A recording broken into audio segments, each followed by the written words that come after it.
Les États-Unis sont-ils le pays le plus dangereux du monde? Le fait de les faire disparaître ne serait-il pas la première priorité absolue pour tous les êtres humains de cette planète, excepté Donald Trump et ses trois potes?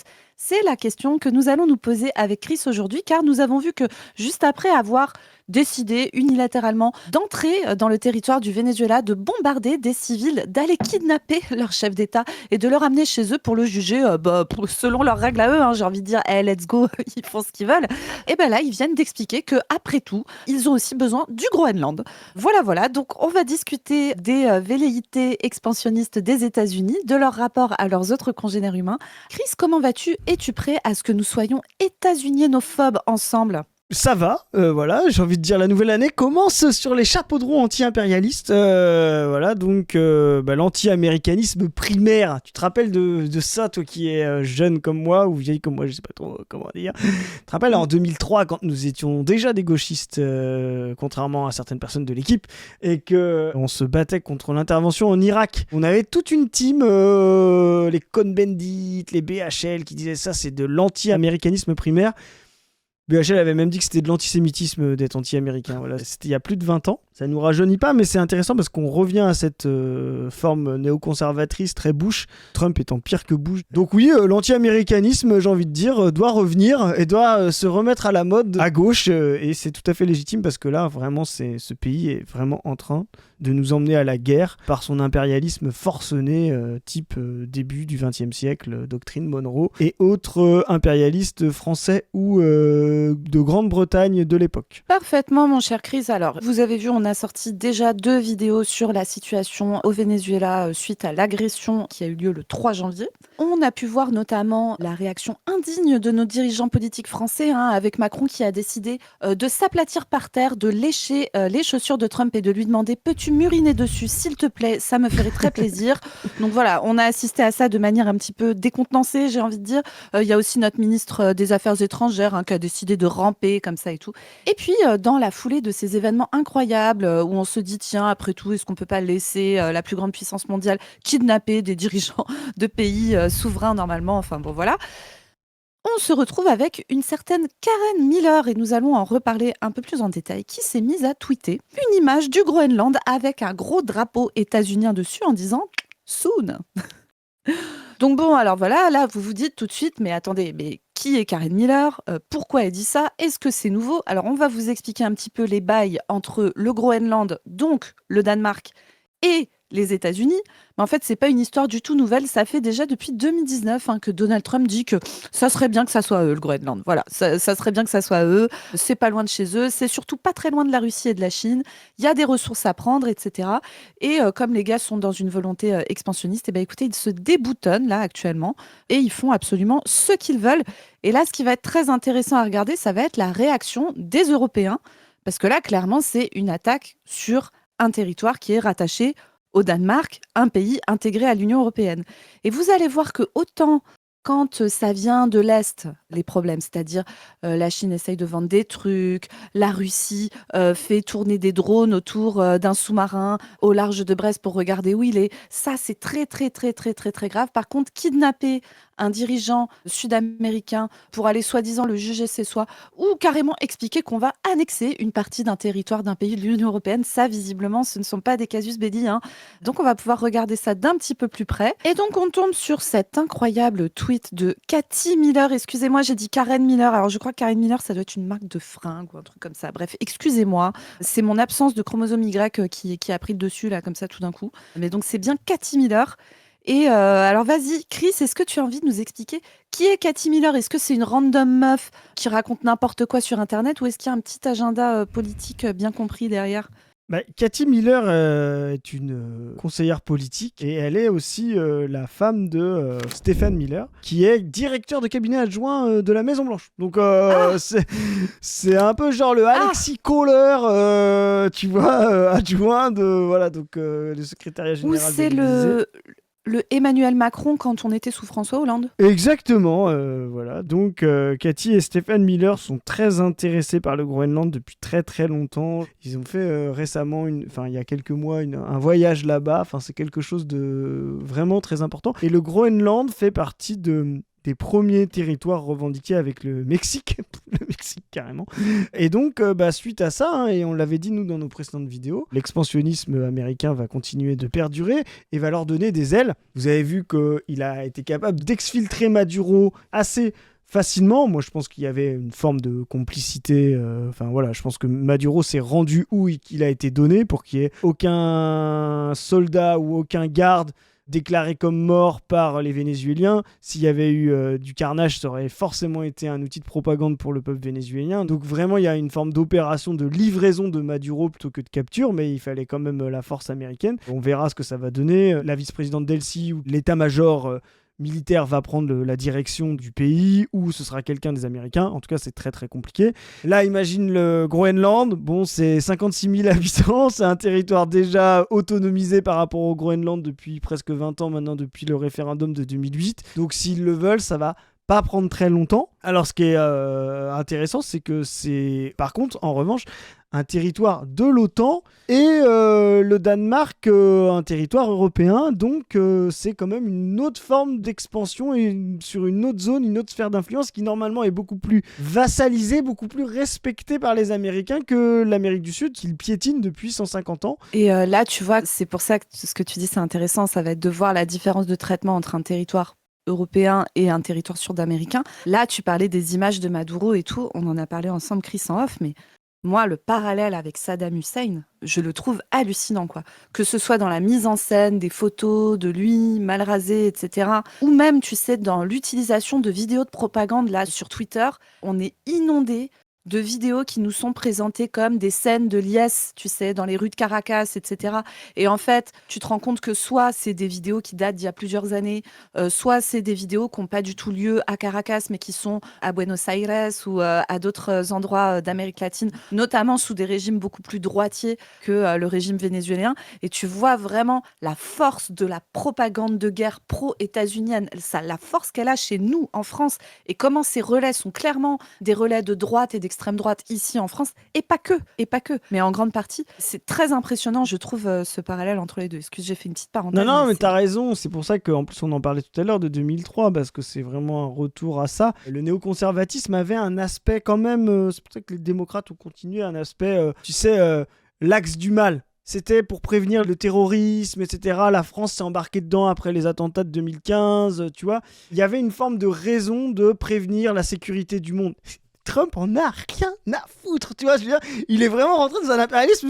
Non, nous on veut du pétrole, on veut notre sécurité, le Groenland, on va en parler, pourquoi il veut ce territoire-là, mais vraiment, il n'y a même plus de se cacher derrière le monde civilisé contre le grand Satan, tu te rappelles, c'était ça, contre les terrorismes en puissance, contre la sécurité. Non, le néoconservatisme avait encore cette doctrine-là, très universaliste, occidentaliste, etc. Là, Trump est revenu à quelque chose de très grégaire, la loi du plus fort, celui qui a le plus d'armées, il prend le plus de territoire. Enfin, il joue à risque, quoi. Pour ceux qui ont déjà joué à Risque ou à Richesse du Monde, voilà, un très beau jeu. Voilà. Et vraiment, on revient à ça. Ce qui est intéressant donc, pour le Danemark, c'est que c'est un pays qui peut prendre très facilement, mais qui est, comme on l'a dit, dans l'OTAN, dans l'Union européenne, mais qui est quand même un peu autonome. Il y a des indépendantistes depuis l'autonomie depuis 20 ans au Groenland, hein, voilà, donc je sais pas si eux sont proches des Américains, voilà, je sais pas quelle forme de souveraineté les États-Unis de Trump voudraient sur le Groenland, mais en tout cas, ils vont jouer là-dessus. Je termine juste sur ce que tu disais sur la diaspora vénézuélienne qui est à l'extérieur du Venezuela et qui fête la disparition de Maduro. C'est comme si vous aviez les Cubains de Miami qui ont participé aux opérations de la baie des Cochons, d'envahissement en aidant les Yankees dans les années 60, ont participé à l'envahissement alors ça a été un échec, hein, par Kennedy et ses troupes via la mafia, via des milices cubaines qui étaient des anciens potentats de l'impérialisme américain quand il régnait là-bas, des fans de Batista, etc. Là, vous avez la même chose. C'est comme si en 1789, on avait filmé les aristocrates en Autriche fêter la disparition de Robespierre. On aurait dit, ah, regardez, ils sont très contents. Bah oui, les gens qui sont partis parce qu'ils avaient des propriétés qu'on a confisquées au nom du peuple, forcément, ils ont envie de revenir reprendre leur dû, quoi. Il y a ce genre de diaspora quand il y a une révolution socialiste. C'est comme on avait ce qu'on appelait des Russes blancs. Je sais que le terme de Russe blanc, je sais pas trop ce que je précise séparatistes, ça veut pas dire des Russes qui sont blancs, c'est des Russes blancs, c'était des Russes tsaristes, voilà, parce que c'était contre les Russes rouges soviétiques. Il y en avait à Paris, il y en avait dans toute l'Europe occidentale. Bah oui, si la révolution soviétique était tombée en 18, en 19, en 20, on aurait eu des vidéos de Russes blancs en train d'ouvrir le champagne et manger du caviar parce qu'ils auraient pu recouvrir leur petite propriété. Tout ça, ça fait partie, comme tu l'as dit, de la propagande. Et la puis, diaspora groenlandaise peut-être n'est pas aussi importante et on n'aura pas ces images-là. Voilà. Et en plus, tu vois, sur ces images de propagande, il faut toujours se méfier. Tu te souviens de cette image de la statue de Saddam Hussein déboulonnée à Bagdad? C'était à Bagdad, je crois, ou à Fallujah, Bagdad, je sais plus. Ouais. On avait vu cette image et plusieurs années après était sortie la vraie image où en fait nous on avait vu une image hyper serrée où on avait l'impression que c'était le peuple entier qui était monté sur la statue, qui l'avait déboulonnée. Et en fait, la vraie image en plan large, on se rendait compte, mais des années après, quoi. Qu'en réalité, tu avais un groupe de 100 personnes sur la place et que tout le monde en avait rien à foutre. Donc c'est toujours voilà, une mise en scène. On est en guerre et dans la guerre, il y a toujours de la propagande de guerre de tous les côtés. Et donc il faut avoir une grande, grande prudence sur les images qui nous parviennent et l'interprétation qu'on en fait. Paradoxalement, c'est ça qui est intéressant, c'est que c'est plus possible d'enfumer aussi facilement maintenant, puisque c'est très facile de recontrôler des images pour n'importe quel particulier avec de l'IA, etc. Donc c'est paradoxalement ce qu'on avait pu subir comme propagande dans notre jeunesse avec l'Irak est moins facile à faire aujourd'hui. Tout de suite, vous allez avoir une note, un débunkage. Non, c'était en 2024, ce qui était quasiment impossible à faire. Tout de suite, on va pouvoir avoir des plans parce que tout le monde peut filmer. Et en fait, on voit que la communication de Trump s'adapte à ça. C'est-à-dire qu'il ne fait plus de propagande. Il dit directement ce qu'il veut et il polarise, il moïse en mode c'est les plus forts contre les plus faibles. Moi j'ai pas besoin de vous vendre, je vais vous libérer, je vais vous civiliser, je vais machin. Vous voulez être du côté des plus forts ou non? Et Trump agit comme ça. Et ce qui est drôle, c'est qu'il embarque, enfin ce qui est pas drôle, mais ce qui est intéressant, c'est qu'il embarque notre bloc central. On l'a vu dans la vidéo précédente avec Gabriel Attal qui dit ouais, j'ai vu aussi le ministre des Affaires étrangères dire la même chose, dire ouais en fait maintenant c'est la loi du plus fort. Donc, nous, on va s'équiper, on va s'armer, on va, recruter des militaires, faire du service militaire pour ça, parce qu'on a compris que c'était la loi du plus fort et que nous, il faut qu'on soit derrière. Et ça, c'est ce qu'on appelle l'escalade guerrière. On a diffusé, je crois que tu as fait un tweet aussi, mais qui était très bien, camarade Saïd Bouamama, qui explique un petit peu tout ça exactement sur nos lignes, justement, sur la perte de puissance américaine, mais c'est un très bon complément. Et c'est même des choses qu'il ajoute, parce qu'il a beaucoup plus de connaissances. Mais vraiment... Face à ça, la position communiste et la position progressiste, c'est de dire non à la guerre, non à la militarisation du monde, parce que si vous croyez qu'en se surmilitarisant, on va empêcher des guerres, mais c'est une folie. Si le monde se surmilitarise, à la fin, c'est pour la guerre. Ça n'existe pas des campagnes pendant 10, 15, 20 ans de course à l'armement, à la militarisation pour que ça n'explose pas. C'est impossible. Donc, vraiment, la position communiste, c'est la paix, la paix, la paix, la paix, la paix, la paix et la paix. Parfaitement, mon cher Chris. Bon, on va regarder un peu plus en détail le Groenland. Tu en as parlé un petit peu là en introduisant le sujet en disant que Trump va probablement essayer de jouer un truc à essayer d'avancer ses pions, de retourner des gens localement au Groenland. Pour faire très très rapidement l'histoire récente du Groenland, donc c'est un territoire, comme tu l'as dit, qui est très très peu peuplé, moins de 60 000 habitants. En gros, c'est de la calotte glaciaire à perte de vue. Population locale issue de minorités, etc., notamment la langue principale qui est l'inuit.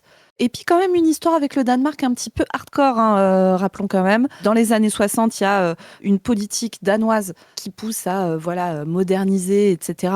Et donc ça se fait avec une grande brutalité, une tentative de concentrer les populations plutôt dans des centres urbains que dans des petits villages. Et puis des campagnes de contraception forcée sur plus de la moitié des femmes. Ouais. C'est une grosse spécialité des pays scandinaves, si je puis me permettre. Et donc c'est ça. Et ce qui est intéressant, c'est que ce scandale, et ça a été un scandale sanitaire, avec notamment des femmes qui ont eu besoin d'avoir des ablations de l'utérus tellement il y a eu des complications dans les méthodes de contraception qui ont été utilisées à l'époque et tout. Enfin, vraiment un truc, mais un carnage, quoi. Et c'est des faits en fait, qui ne sont remontés que très, très, très récemment à la population groenlandaise. Donc, il y a tout ce contexte-là. Et en fait, effectivement, les États-Unis font des tractations depuis un petit moment, on va dire. Et il y a des visées impérialistes des États-Unis qui ont été déclarées, on l'a dit, en 2019, qui ont été réitérées à plusieurs reprises. Ça a été redit quand Trump a été réélu là récemment, en décembre 2024, où il dit qu'il faut qu'il prenne le contrôle du Groenland sans exclure l'usage de la force armée pour parvenir à ses fins. Le mec dit ça, ça c'était il y a un an déjà, un peu plus d'1 an. On va expliquer ensuite l'intérêt stratégique qu'ils y ont. Et le Danemark a dit à plusieurs reprises que le Groenland n'est pas à vendre, n'est pas à vendre, n'est pas à vendre. Et là, en août 2025, donc assez récemment, le Danemark avait convoqué un chargé d'affaires américain. Ils avaient dit qu'il y avait des tentatives d'ingérence. Parce que les États-Unis, ils font de l'entrisme sur l'île, ils essayent de fissurer les relations entre les populations locales et le Danemark et tout. Bref, ils jouent leur partie, quoi. Exactement. Donc il y a plusieurs intérêts au Groenland. On le voit là ici sur la vidéo. Trump commence par parler du positionnement géographique du Groenland. Effectivement, le Groenland est au pôle. Alors, il faut savoir que le Groenland est un pays de la superficie à peu près du Mexique. Les gens ont l'impression que le Groenland est très gros parce qu'en fait, les planisphères, en général, déforment les pôles parce que c'est une sphère qu'on aplatit et vous essayerez, quand vous essayez d'ouvrir une orange, au milieu, elle est intacte et puis après, vous avez des trous et les planisphères compensent les trous, mais en termes de superficie, c'est grand comme le Mexique. C'est pas un territoire qu'on voit aussi grand sur les cartes. C'est très important d'avoir ça. Et c'est ce qui fait aussi qu'on sous-estime beaucoup la taille de l'Afrique en général. Voilà, exactement. Nous, qui avons des planisphères centrés sur l'Europe. Mais c'est quand même un territoire important en termes de taille, mais voilà. Et donc, il est au pôle et il est tout de suite, ce que dit Trump là, très proche de la Chine et très proche donc de la Russie en termes d'intervention. Donc lui, il va d'abord commencer par la sécurité. Il y a autre chose qui est très important, c'est que c'est un territoire qui recouvre énormément de ressources inexploitées, énormément de terres rares et de pétrole notamment, de fer, de nickel, de sable, tout ce dont a besoin Trump pour s'écarter de la Chine. On a parlé du pétrole, de la mainmise sur le pétrole pour effectivement le réexploiter. Avant l'arrivée de Chavez, il était exploité, le pétrole vénézuélien, totalement par les Américains. Il reste aujourd'hui que Chevron. Ça lui permet, comme on l'a dit, d'avoir le contrôle sur le pétrole conventionnel et donc le contrôle sur son prix pour pouvoir aussi rentabiliser le gaz de schiste. Ça lui permet aussi de couper un robinet de la Chine qui était l'acheteur principal des 80% de pétrole vénézuélien. Et sur les terres rares, on sait que la Chine a des ressources très importantes. Le fait d'avoir le Groenland, c'est aussi un moyen, comme on l'a dit. Le but de Trump, c'est de se désintégrer de la Chine, d'où les barrières douanières, d'où son impérialisme sur les ressources, d'où le fait de vouloir reconcentrer de la production et d'où le fait de ne plus dépendre de matières chinoises. C'est vraiment la sortie du néolibéralisme et la concurrence frontale par l'espace militaire et l'économie de marché. Et là, du coup, récupérer le Groenland, c'est pour lui un moyen d'aller exploiter toutes ces terres rares duquel aujourd'hui les États-Unis sont dépendantes de la Chine. Et donc il y a vraiment une potentialité. C'est très intéressant parce que justement on voit bien que le réchauffement climatique qui aujourd'hui est une préoccupation qui fait que le Groenland est préservé parce qu'il y a encore une faune et une flore. Toute la campagne anti-réchauffement climatique, contre justement l'écologie, cette négation de tout ça de Trump et allez voir la super vidéo de Padu là-dessus sur sa chaîne personnelle, il explique ça. C'est aussi un moyen pour lui d'aller arracher ce territoire qui va redevenir accessible par la fonte de la calotte glaciaire et de l'exploiter. Et c'est là où on explique justement que la transformation de la planète par le réchauffement climatique, ou plutôt même que parler de réchauffement, je veux dire, on va plutôt parler de dérèglement, va rendre des territoires qui étaient avant inexploitables, rendus inhumains parce qu'ils étaient trop froids, trop recouverts de calotte, comme une vraie potentiel de ressources pour certains. Et donc, il y a une inégalité profonde au dérèglement climatique. Et ces territoires-là qui sont encore vierges devraient être, nous on pense, internationalisés, je pense. Mais là, on va voir que Trump, dans son impérialisme, va vouloir reprendre ces territoires-là. Là, il parle du Groenland parce que c'est beaucoup plus stratégique. Demain, ce sera l'Antarctique. Et c'est tout le délire derrière qu'on va avoir avec Musk d'aller chercher la Lune, d'aller chercher Mars, etc. Parce que c'est vraiment la loi du plus fort qui contrôle, etc. Et c'est vraiment une sortie d'une voie progressiste limitée, etc. D'une conscience internationale, de relations, de droit international, de relations dénationalisées, de collaboration entre les peuples qu'on pouvait avoir à l'ONU, dont la France est quand même, un initiateur très important. C'est hallucinant de voir des gens comme Macron, Attal féliciter Trump, alors que des gens comme René Cassin, Ferdinand Buisson, etc. sont à la création de cette logique de l'international, de l'ONU, etc. Enfin, vraiment, c'est grave et on est vraiment en train de régresser, on est vraiment dans la réaction. Et là, Trump, avec le Groenland, montre une chose en plus, c'est-à-dire que l'économie américaine si elle veut redevenir hégémonique, doit passer par la guerre, sinon sa chute est inévitable. Et donc il nous mène à la guerre et notre devoir c'est d'y résister, quoi. Parfaitement, Chris. Et si tu veux, on peut regarder le niveau de résistance qu'il y a en face. Et donc là, on va regarder la réaction du Danemark. Donc je vous rappelle que le royaume de Danemark contient 3 pays, dont le Groenland. Donc il y a le Danemark lui-même, il y a les îles Féroé et il y a le Groenland. Donc c'est leur territoire, normalement. C'est eux qui sont directement concernés. C'est eux qui ont déjà dit à Trump plusieurs fois « Va te faire foutre, le Groenland n'est pas à vendre ». Et donc, Mette, alors je pense que ça se prononce Mette, excusez-moi, mon danois n'est pas très bon pour tout vous dire. Mette Frederiksen, qui a pris la parole. Et alors, on va lire sa prise de parole, voir un peu le niveau de résistance, malheureusement, qu'il va y avoir en face. Mais surtout, moi, ce que je trouve hallucinant, c'est à quel point, en fait, ça a été quasiment la seule. Depuis qu'il a fait ses prises de parole hallucinantes hier, nous, on tourne cette vidéo le 5 janvier, c'est la seule qui a vraiment fortement pris la parole. Et encore, vous allez voir, bon, il y a timidement Macron qui a dit « Oui, nous, on soutient un peu le Danemark et tout », mais en fait, normalement, là, face à une annonce comme ça, mais il devrait y avoir un front et la totalité des dirigeants européens qui sont vent debout face à cette prise de parole de l'administration Trump, quoi. C'est de la folie, hein. Ouais, bah c'est ça, c'est une dinguerie. Donc moi je vais montrer la fermeté de la première ministre du Danemark. Je tiens à le dire très clairement aux États-Unis. Il est tout à fait absurde de parler de la nécessité pour les États-Unis de prendre le contrôle du Groenland.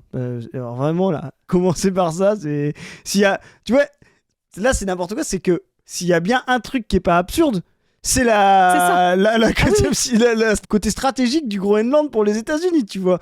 Les États-Unis n'ont aucune base juridique pour annexer l'un des 3 pays du Groenland. Aucune base juridique. C'est vrai qu'on a... on avait compris que la base juridique, c'était ce qui primait dans la... Mais vraiment, mais là, on est ailleurs, quoi. On est au pays des bisounours, hein. Ah ouais. Vraiment. Tu sais, c'est vraiment ce truc de « Oh, mais non, mais on avait dit que c'était pas gentil d'être méchant !» C'est ça, exactement. Oui. C'est les gars qui disent « Mais comment ça se fait que Hitler, il est passé par la Belgique, c'est un territoire neutre, normalement, il devait se fracturer sur la ligne Maginot, nous, on n'avait pas fait de ligne Maginot parce qu'il n'avait pas le droit dans les règles du jeu de la guerre. » Tu vois, bon, bref. Et donc, donc voilà, donc le royaume du Groenland et donc le Groenland est membre de l'OTAN et bénéficie donc de la garantie de sécurité collective de l'Alliance. Bon, ça, j'ai envie de te dire... Laissez-nous rire extrêmement fort. Oh ben oui, hein, si on est accolé à l'OTAN, c'est sûr que les États-Unis vont jamais nous faire de mal, hein. C'est absolument certain. Moi, je n'ai aucun doute, hein. Donc, pour info, l'OTAN, c'est les États-Unis, c'est eux qui payent 80% de l'addition, c'est eux qui ont toutes les troupes, c'est eux qui ont toutes les technologies quasiment. Donc, vraiment, enfin, parler de l'OTAN, c'est quand vous avez un pied dans l'OTAN, ça peut vous servir face à un ennemi des États-Unis, mais vous êtes un vassal. Si le gars a décidé d'installer sa villa chez vous, il vous le rappellera à tout moment. Vous voyez, c'est comme l'Afrique avec la France-Afrique. Tu vois, c'est vous êtes autonome à un certain degré, quoi. Vous êtes en face de colonisateurs en face. Voilà. Mais c'est intéressant, ça, justement. C'est pour rappeler ce que c'est l'impérialisme. Oui, le Danemark fait partie des pays impérialistes et colonialistes. Pour le coup, il a des colonies, les Féroé, le Groenland. Mais il est quand même vassal du centre de l'impérialisme. Voilà, ce sont des nations impérialistes vassalisées. Il y a des nations aussi impérialistes concurrentielles qui sont la Russie, et puis il y a des nations anti-impérialistes. Ça, c'est Maduro, voilà, par exemple. Nous avons déjà conclu un accord de défense entre le Royaume du Danemark et les États-Unis. Voilà, je pense qu'ils vont avoir du mal à retrouver le papier. Qui accorde à ces derniers un large accès au Groenland. Bah, t'as mis le doigt dans la...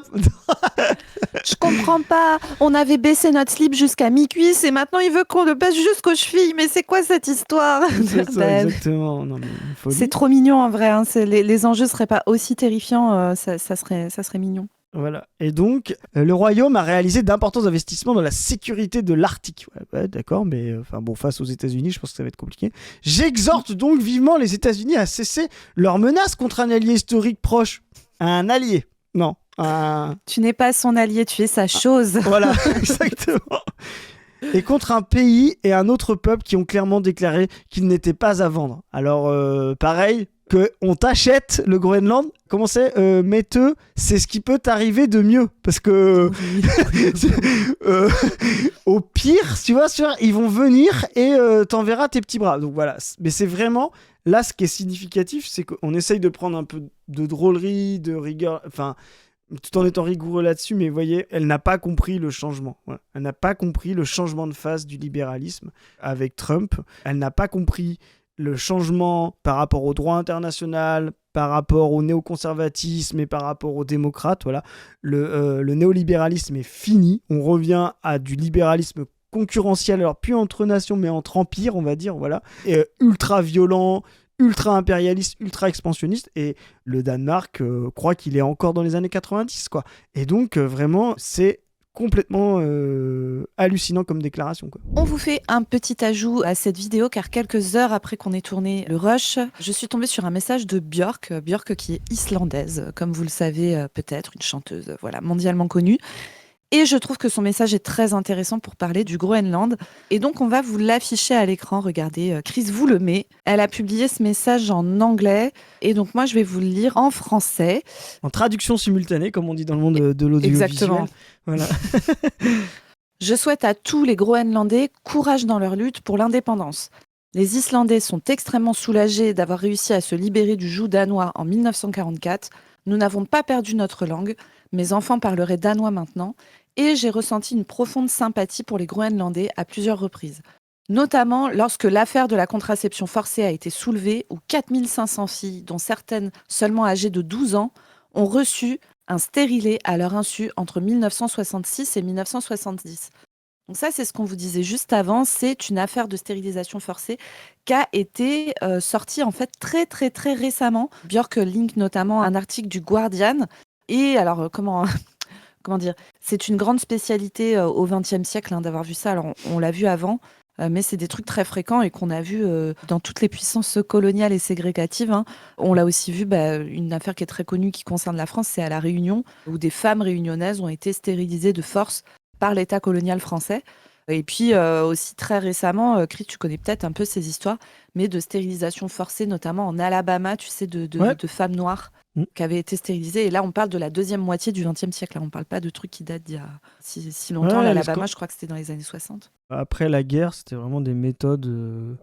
Il y avait une forme dans la reconstruction aussi de malthusianisme, en fait, et de vouloir forcer la transition démographique. Tu sais, c'est des choses qu'on apprenait à l'école, ça, cette fameuse... Et il y avait, oui, une forme de deuxième vague de colonialisme un peu scientiste sur... Et on en a encore aujourd'hui. Enfin, nous, quand on parle, par exemple, de Jean Covici, voilà, c'est quelqu'un qui parle beaucoup de le problème de la démographie en Afrique, etc.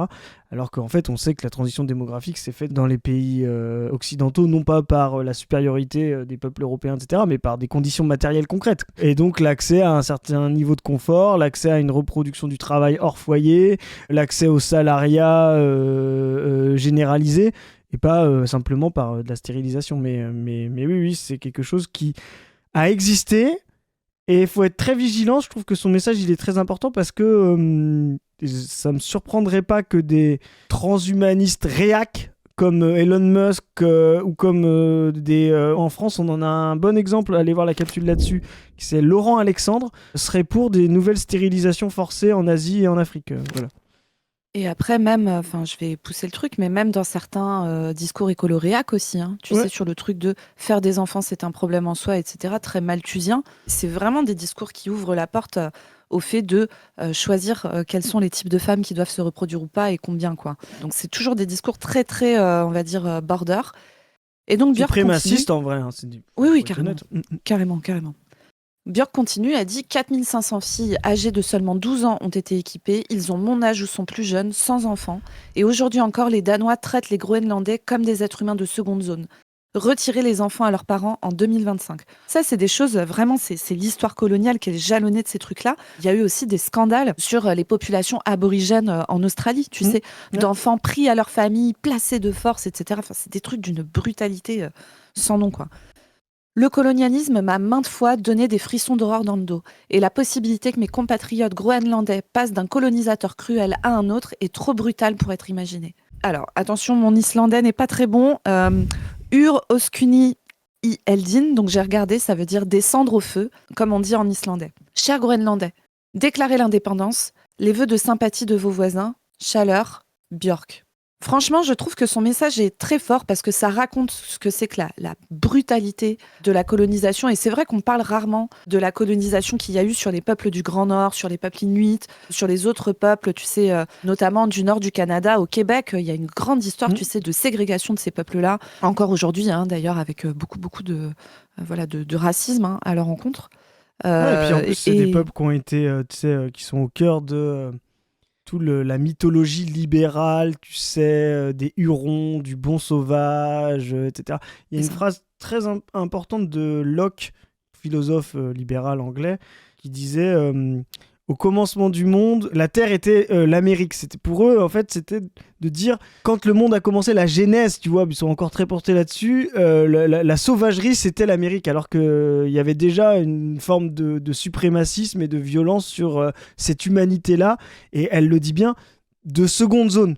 Il y a deux façons de faire de la seconde zone, c'est effectivement la gestion de l'indigénat, comme en France on l'a pratiqué pendant plusieurs siècles, et aussi cette façon de penser que c'est des gens archaïques. C'est-à-dire que même aujourd'hui, les réserves, les Américains font ça, des réserves d'Indiens, il y a des réserves d'aborigènes en Australie, et les Inuits sont traités de la même manière, c'est toujours une forme de suprématie, de sous-humanité, etc. Enfin, c'est d'une violence absolue. Ouais, carrément.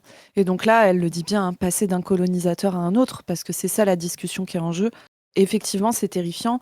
Et quand tu regardes de ce que j'ai lu, hein, les partis principaux au Groenland sont des partis pro-indépendance, sachant qu'il a un statut, tu sais, un peu à part. Par exemple, le Groenland ne fait pas partie de l'Union européenne en soi, mais il appartient au Danemark qui, lui, fait partie de l'Union européenne. Tu vois, il y a tous ces statuts un peu, on va dire, mixtes et un peu, voilà, chèvre et chou, quoi. Et donc, franchement, tu penses à ce peuple, ils sont 60 000, ils sont pris en tenaille entre le colon historique danois et l'ogre états-unien de l'autre côté qui veut les choper. Franchement, force à eux, c'est terrifiant. Hein. Ouais, mais...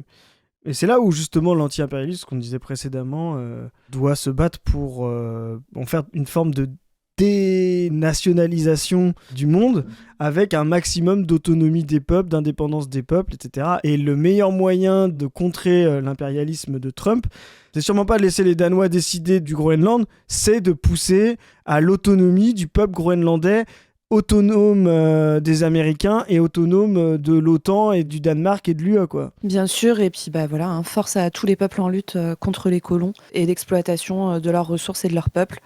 Et puis, vous allez pouvoir retourner à la vidéo que nous avions tournée à la base. Bon, écoute, mon cher Chris, est-ce que pour finir, juste, tu veux pas mettre pour qu'on voit un petit peu à quel point les États-Unis, ils en ont rien à foutre, mais vraiment, regardez ça.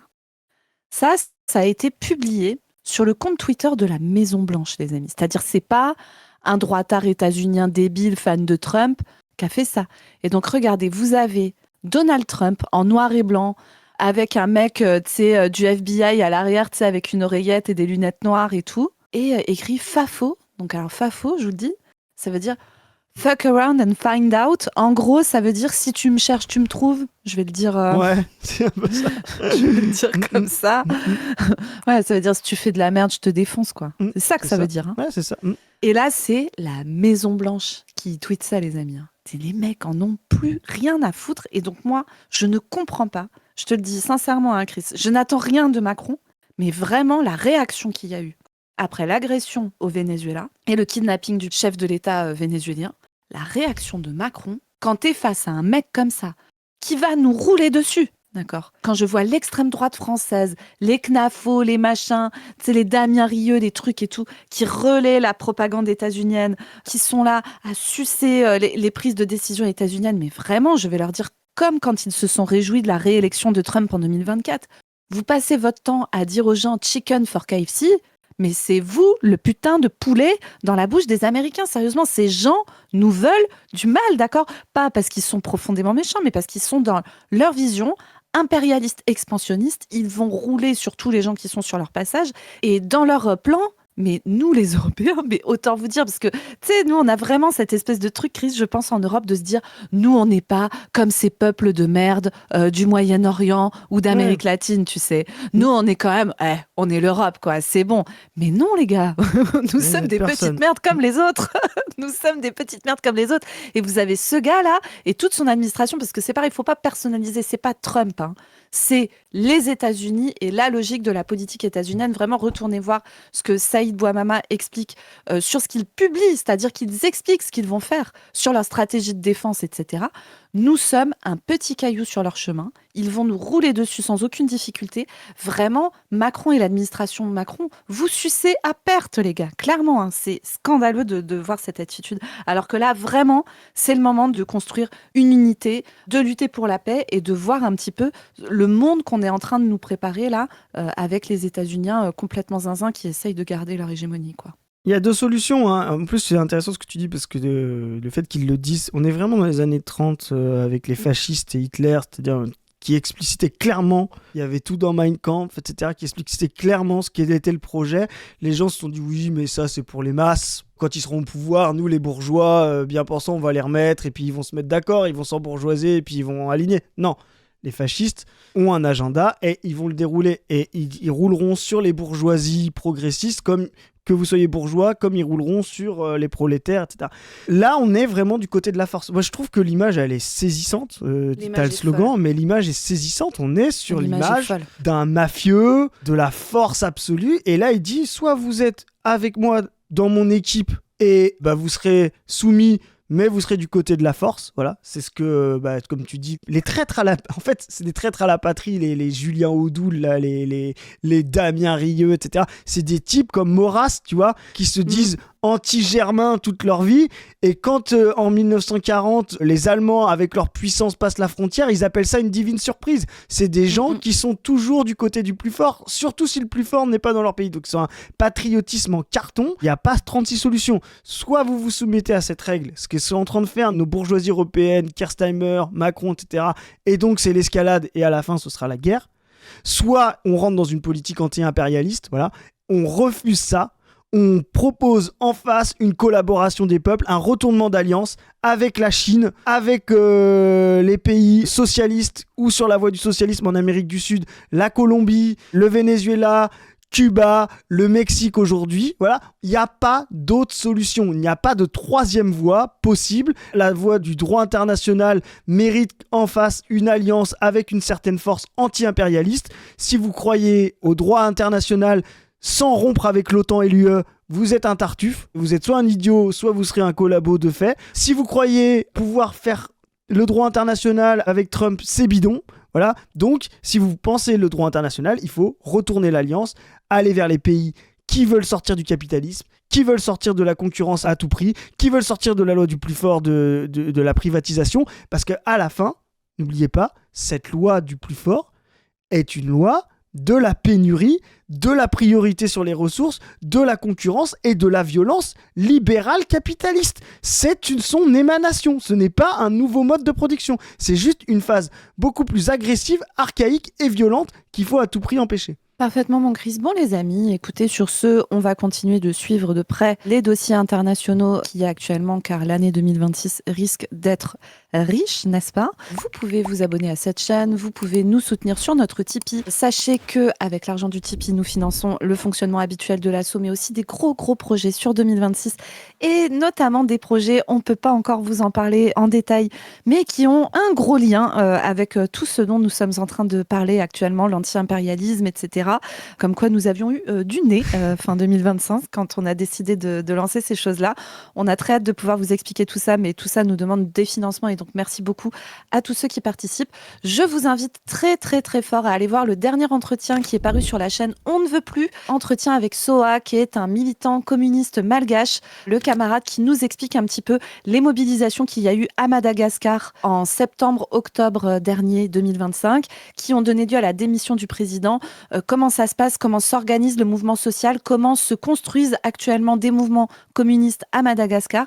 C'est très intéressant de voir tout ça et ça nous permet de rappeler notre fraternel salut à nos camarades malgaches et à nos camarades partout dans le monde qui se prennent l'impérialisme dans la tête bien plus fort que nous et qui organisent la résistance. Donc force à eux et l'avenir c'est vous, les camarades, l'avenir c'est vous. Vous pouvez aussi nous suivre sur nos réseaux Insta, Twitter, vous abonner aux chaînes, bref, vous connaissez. Vous pouvez aussi nous envoyer des chroniques de l'exploitation à Position Revue, je me permets de le rappeler. Et sur ce, on vous dit à plus tout le monde, salut.